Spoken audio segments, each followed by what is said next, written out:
Hi, I'm Siddharth Roy Kapur and you're watching Bollywood Hungama.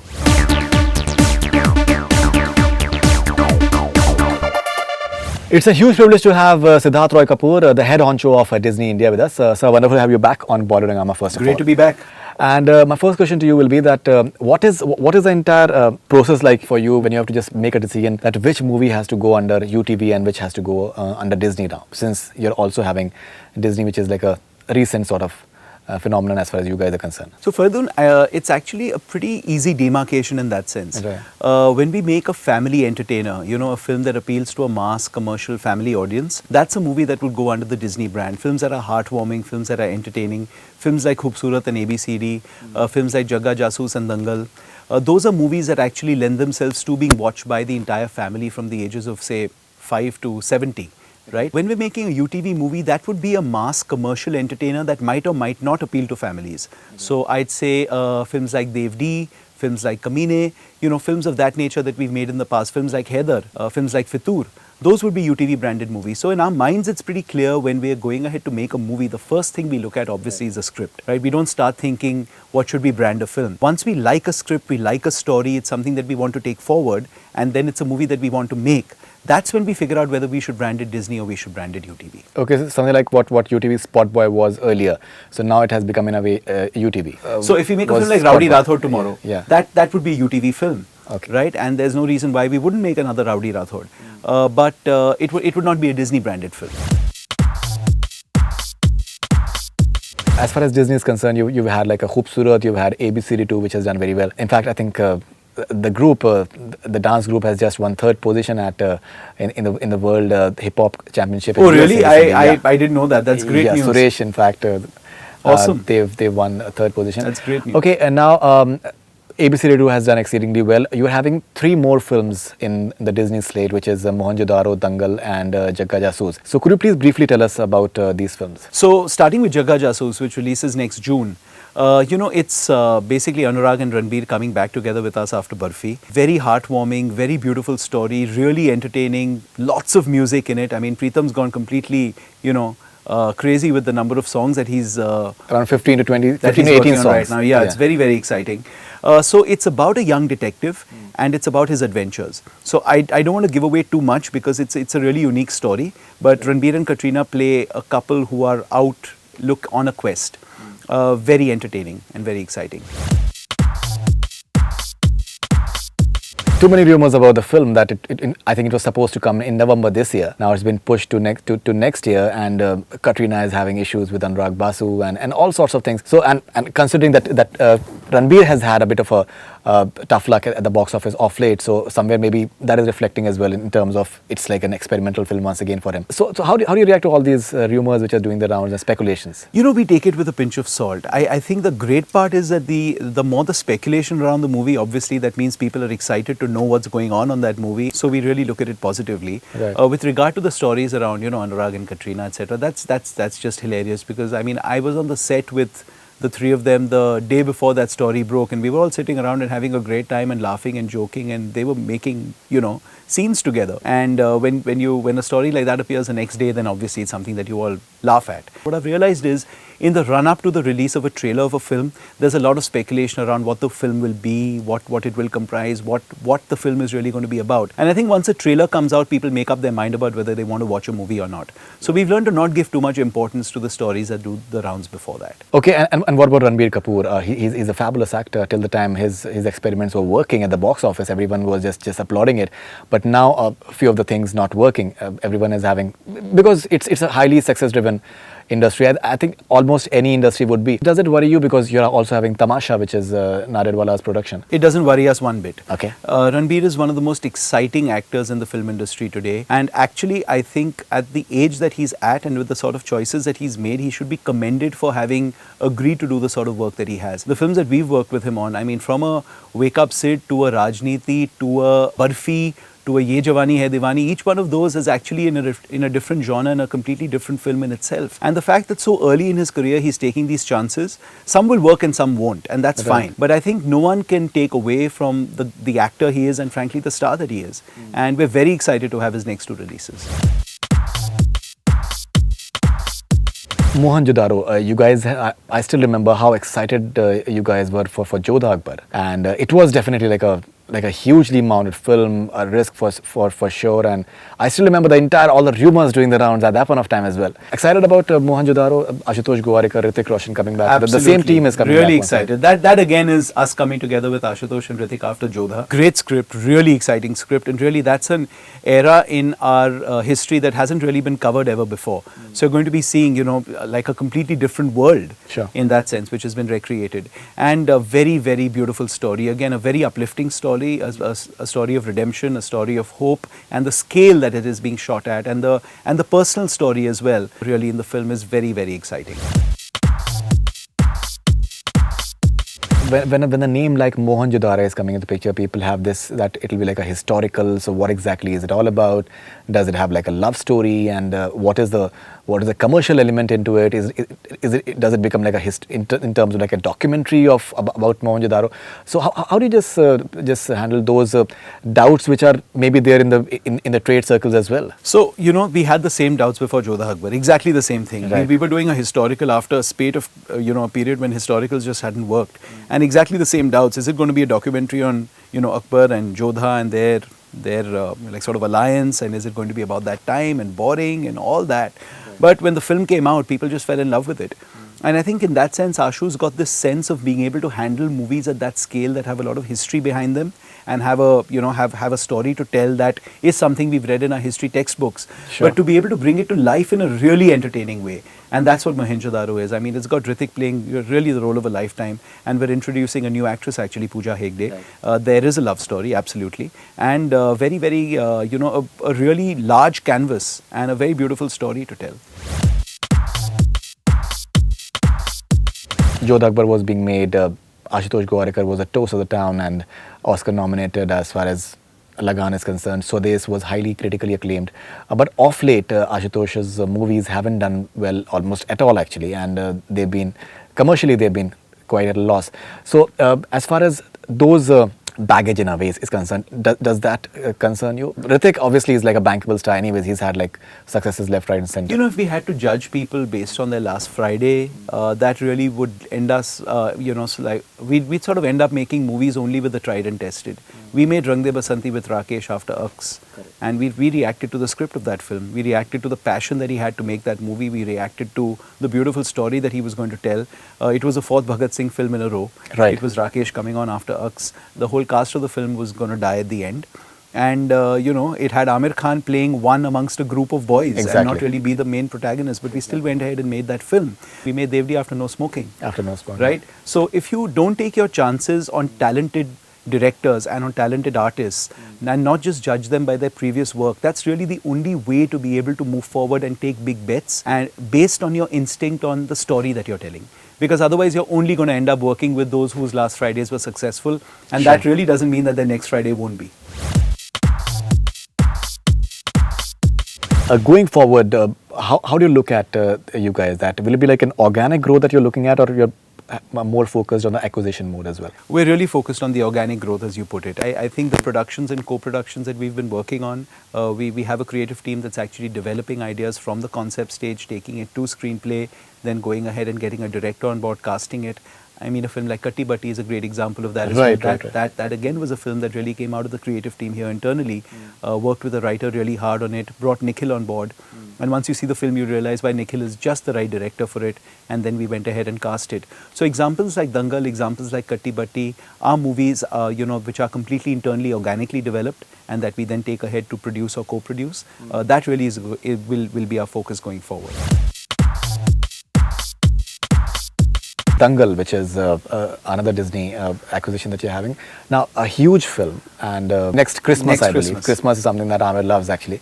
Long weekend and 10 days at least.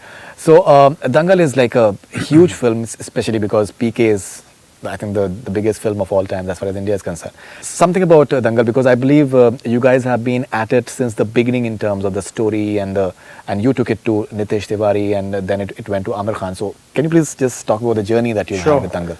So Dangal, it's a really exciting journey for anyone wanting to make movies with big superstars but not knowing where to start. I think it all starts with the core idea and the core story. So someone in our creative team actually came up with the idea. They read a newspaper article about the Fogarts and said, here's a really inspiring story to tell.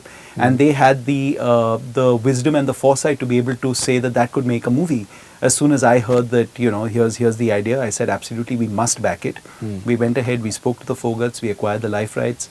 And then we went to Nitesh, who we'd worked with before on Chillar Party, and he loved the idea as well. And he said he'd love to write a script.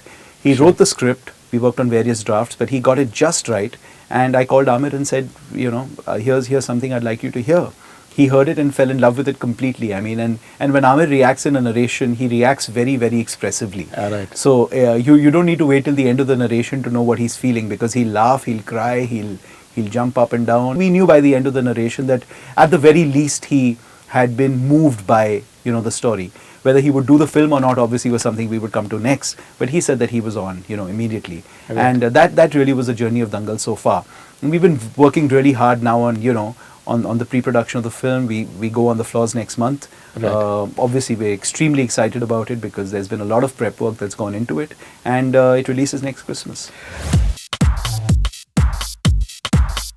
How do you react to this thing that people say that Aamir has a very, very crazy way of functioning, that who will be just gaining weight like that, after PK, where his body was the talk of the town. Yeah. He always loves to do something which no one would imagine that he'll end up doing. Yeah.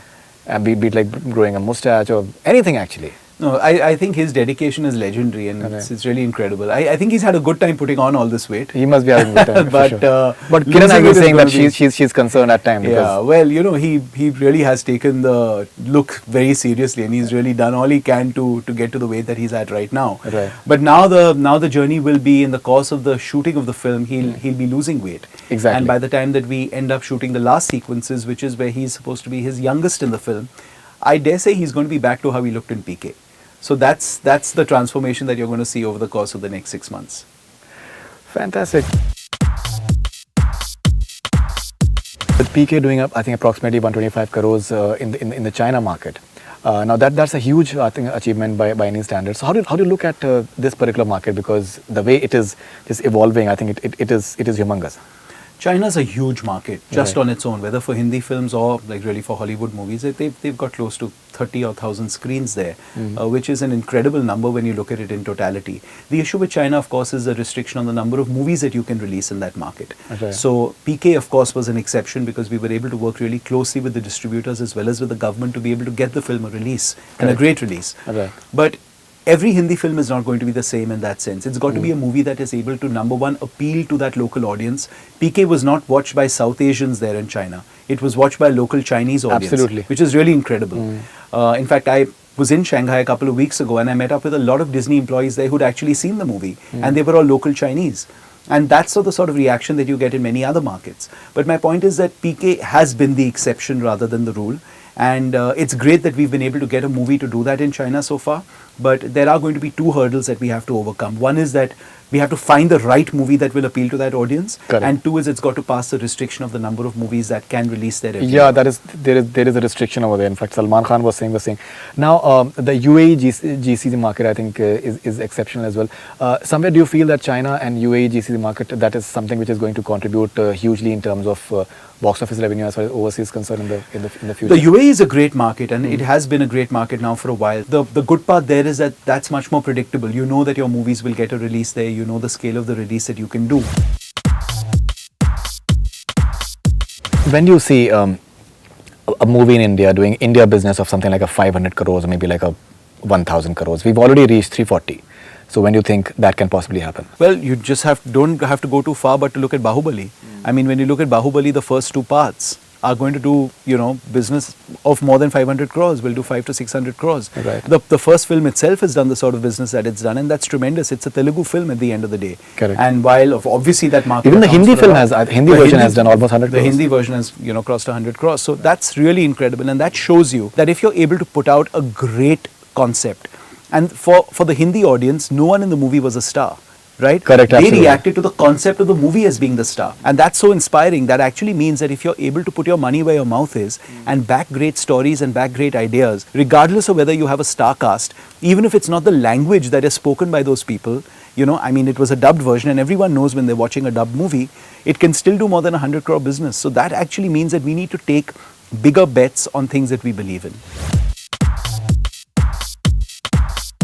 With regards to this entire Sultan and Reis coming together, Salman Khan has said in an interview that maybe we should be having more theatres, and once you have more screen count, so obviously two big films can come together and they can have the similar sort of business. And once the screen counts rises, because that's what has happened with Bajrangi Bhaijaan, the screen counts was the biggest ever. Yeah. So that will definitely translate into bigger revenues as well. So how do you? I completely agree with what Salman says. The fact is that today we should not be having to get that stressed over the fact that movies of two superstars are releasing on the same day. We are stressed about it, and the industry is stressed about it because of the fact that there just aren't enough screens to accommodate those movies and to give them the optimum release that they deserve. And that really is a pity. I mean, in a movie-obsessed country like India, for a film like PK, which is our biggest movie of all time, to be watched by only 3% of the population of the country in a cinema hall is tragic. And we call ourselves a movie-obsessed nation. So I think it's really important for us to be able to get to where China is today, which is the number of screens per million people. In India, we're at 10, 11 screens per million people at the most. I think it's more like 8 screens per million people. And in China, you're up in the 100 to 120 number. So, I mean, we're a very, very under-screened market. In fact, what about piracy? Because piracy is a huge factor that contributes to people can go to the theatres, but because of the piracy factor, they can watch it on their mobile phones and that too pirated versions. So anything that the industry can do to just curb that? The industry can do a certain amount, but honestly, it's a drop in the ocean. I think when you need to do something on a legislative level, something on a legal level, for there to be really tough penalties imposed on anyone who is caught, pirating. I think there also needs to be a penalty on someone who is consuming pirated content. And till that happens, and till the deterrent to piracy really becomes so strong that people just think twice before even indulging in it, till then not much will happen. I mean, we can conduct raids here and there. We can hire an online anti-piracy vendor at the time of the release of our movies and get really happy that a lot of links are being taken down. But honestly, with the proliferation of the BitTorrent sites today, it's really difficult to be able to control it unless the deterrent is strong. In 2013 and 2014, UTV has been the number one production house in terms of box office receipts, India box office receipts, and even otherwise. Now, 2015, Eros has been doing exceptionally well. Now, in the last 5 months, what is your game plan to just recover the entire ground that you guys have? No, we don't look at this as a competitive business in that sense, because it's not like we're fighting for market share here. We're really fighting to put great content out there and get into the mind space of the audiences. So I'm really happy with this year so far. We've had the Avengers release earlier this year, which did 80 crores at the domestic box office, which is no joke for a Hollywood film. We've had one Hindi release so far, ABCD 2, which crossed 100 crores with a new star cast. When I say new, I'm comparing them to the superstars that have sort of dominated the box office in the past. I'm really happy with our year so far. We've had Inside Out, which has turned out to be the largest animation movie that we've ever released in this country. So we don't get too concerned with comparing ourselves with in terms of market share. Our thing is that if we put out movies that don't work, that's when we get disappointed. If we put out fewer movies and they all work, we're in a pretty good place. You guys have dabbled into Hindi movies, regional cinema, as well as Hollywood. So what is your market share in each of these verticals, and how do you plan to extend this envelope? Again, that's not a metric that we track at all. We don't look at market share at all. What we look at is what is our success rate and what is our profitability. So if we release 5 movies a year Right. and 4 of those movies work and 1 doesn't, we're very happy. If we release 12 movies and 6 work and 6 don't, then we're not that happy. So it's not about releasing 12 movies. It's about putting the right content out there and seeing that it works. We're really happy with the profitability on the films that we've put out so far Ji. over the last many years. We're happy with the diversity of the content that we have out there for consumers as well as for exhibitors. From Star Wars to, to Marvel, to the Disney branded live action as well as animation movies, to the Disney branded local movies like a Jagga Jasoos, a Dangal and a Mohenjo Daro next year, to the UTV branded movies like Fitoor and Baaghi that we've got coming up, and we've got Tamasha and Phantom before that. Sure. It's a great slate. Very, very happy with the slate of movies that we're putting out. Two more big films which are coming up as far as you guys are concerned is Phantom and Tamasha. Both are looking extremely interesting. Phantom is already, it's gaining a lot of controversy element as well. Hafiz Saeed has said that it should be banned in Pakistan. First of all, Phantom, if you have to look at it, because it's a very, very, I think, volatile subject and should be interesting. I've read the book. How do you look at Phantom first? No, Phantoms, I mean, it's a very exciting subject. It's something that I think will resonate very deeply with Indians, and I think, will do very well with South Asians overseas as well. It's a great subject, and I don't want to give too much away about the film because, it really is a film that deserves to be watched and then spoken about. So I'm not going to be able to say too much about it, but we're very excited about it. Sajid Nanderwala has said in one of his interviews that the budget is under 50, even though the movie has been shot all over the world, and he'll be happy if it does business in the range of Badlapur or a Heather, which is maybe something like a 55, 60-ish. So how do you react to something that coming from a seasoned producer like Sajid Nanderwala? No, he's right. I think we've managed to keep the budget in control. I'd obviously be thrilled if it does more than that, but I think it's fair to expect that something in that range should be something that we should be very proud of, because given the theme of the film. But I do think that today audiences are ready to accept more and more subjects that might not be typically commercially entertaining but are very, very engaging. Sure. So thrillers and suspense and movies that involve, using your mind a little bit to be able to figure out what's going to happen next. Those are movies that have been working really, really well at the box office over the Sure. last few years. Sure. So I think we might be pleasantly surprised. There has been a buzz that leading studios are in disagreement with satellite networks with regards to the digital rights of the movies being bundled together with the satellite. So how do you see this evolving? I don't think it's about disagreements. I think everyone needs to enter into their own negotiation and figure out what works for them and what doesn't. Ji. Of course, studios will be on the side of being able to retain as many rights as they can, and obviously broadcasters would want to take on as many rights as they can, and that's business. But I think it really depends on the studio to broadcaster relationship or the producer to broadcaster relationship and what they agree on, and sometimes it works for one party, sometimes it works for both. From the marketing point of view, what different efforts go into international, Hollywood and regional films? We actually treat every movie like it is a big tentpole. For example, Heather last year, which many would not have considered to be a, like sort of an all-out commercial movie, was treated like a movie that was our big tentpole for the year. And the way that we plan the promotion and marketing activity around it is no different than what we would do for PK. Really? And that really has to be the philosophy of the marketing team and of the studio. Because if you're backing a movie, then you need to get after it 100%. And like a 5 national awards, that definitely helps. Of course it does. It gives you the confidence and it gives you the backing to go ahead and keep doing movies like this in the future, because it's always great to get that recognition.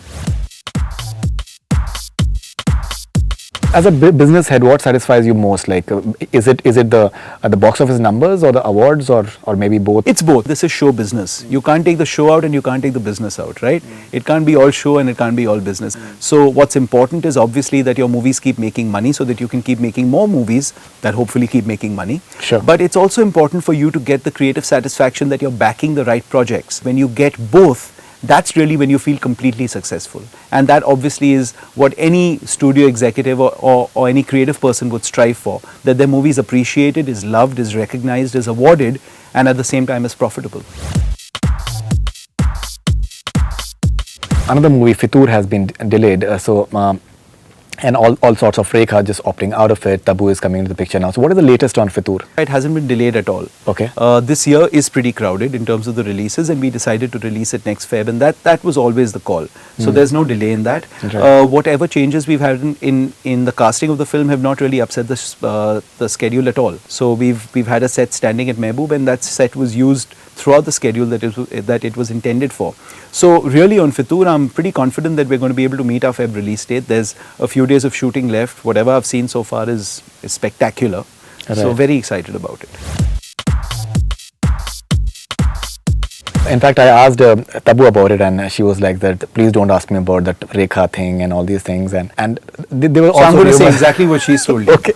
Now there were also rumors that the shoot in Kashmir will be recreated in Poland. She denies that. She's saying that it's something It altogether won't. new. No, it won't. Because but Rekha ji has shot in Kashmir. Just for one day. So considering it's your brother, does it is it more like a pet project for you? Aditya in his own right is a big star right now. But considering you're an elder brother, so how do you look at this entire project? You know, we keep things so separate, it's not funny. So we don't interact on the film at all. There's a great creative team that's working on the movie. There's a great marketing team. So my interaction with Aditya on the film is really negligible. I'm in touch with Gattu much more than with him Right. on the film. All our projects are pet projects for us. They're all your children and you treat them all equally. Of course, Fitoor is very dear to our heart, but so is Dangal, and so is Mohenjo Daro, and so is Jagga Jasoos. If anyone has to ask you what are the advantages that UTV has compared to any other studio, so what will you tell them? You know, I don't want to do comparisons at all, but what I will tell you is what I think we do really well is we've got a really great team in place. It's a really, really strong team that's been built over the years, that's been through many experiences, many successes, thankfully fewer failures, and has been able to learn from those. And today, I think the production, the creative, the marketing, the distribution teams that we have, I'd say are probably second to none. Very, very strong in what we do. So the great part is that once we work on something creatively from the inception, we have the ability and we have the foresight and we have the experience to be able to see it all the way through till the release of that movie. The relationships that we've managed to forge in the industry as well with people that we've always dreamed of working with, we are working with them today and then working with them on multiple projects. I think your success as a studio often with creative people is also seen by how often they continue to want to keep working with you, and that again has been one of our successes. How do you look at digital avenues like Hotstar and Eros Now? And in fact, Eros has been putting up their movies on their digital platform before it is coming on the satellite thing. It's interesting. It's really important to look at the monetizing ability of this, because what one can do is get really enamored by new platforms and put a lot of content out there which the consumer is accessing for free. I think there is a danger to that, because then you're training the consumer to not pay for content, legitimately. But advertising is involved in that. There is advertising involved, but again, what you're doing is effectively you're subsidizing viewership. You're being able to raise money from other fronts, and that's great, and you should continue to do that. Ji. But you're devaluing the content in the eyes of the consumer as being something that they don't really feel they need to pay for. Then to finally get them to start paying for it is going to be pretty difficult. So I'd say that one should be careful about the payment mechanism and ensuring that consumers are paying for content that they're watching online. Tamasha, Ranbir Kapoor, Deepika Padukone, Imtiaz Ali, A.R. Rahman. I think it's like as big as it gets. And before the entire Dilwale and Bajirao Mastani thing happens on 18 December, you are having like a clean run from November 27th onwards.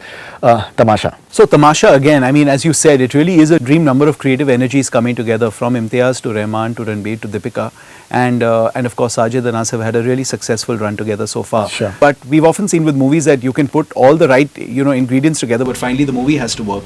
What I'm happy to say is that whatever I've seen of the movie so far, the movie works big time. There's some beautiful music. You'll see Ranbir and Deepika like you haven't seen them together before. Sure. And we're very excited about the release. Any movie that has impressed you the most this year? I'd say Tanu Weds Manu was great. Piku was really good. I enjoyed Badlapur as well. And on the other side, I saw Caught and Killa. Those are two movies that really impressed me as well. Yeah, Killa was outstanding. Yeah, so Killa was a lovely film, and I'm so glad it did so well at the box office as well. Right. And I have to say Baahubali. Baahubali was one of those movies that really, knocked your socks off, just surely in terms of the scale and the vision and the ability to really back something so strongly. Right. Tremendous. So any last messages to the trade as to how you look at the trade in the coming years? We keep doing these half-yearly roundups and yearly roundups, etc. What I think, looking at this first half of the year, it's very interesting to see the sort of movies that have worked. They haven't all been your typically commercial mass entertainers. Each of them has been really strong on story, really strong on theme. Including Bajrangi Bhaijaan. Exactly. You know, like whether it's a Bajrangi Bhaijaan, or whether it's a Badlapur or a Piku or a Tanu Veds Manu, or in fact an ABCD2 as well. It means that all kinds of movies today are working, and that is very, very interesting to see. Fantastic. Lovely talking to you as always, Mr. Roy Kapur, and thank you very much for being on Bollywood Hungama, and all the best wishes for all your future ventures, and looking forward to all of them. Thank you so much. Thank you very much. Thanks. That's all we have from Bollywood Hungama. Keep on watching.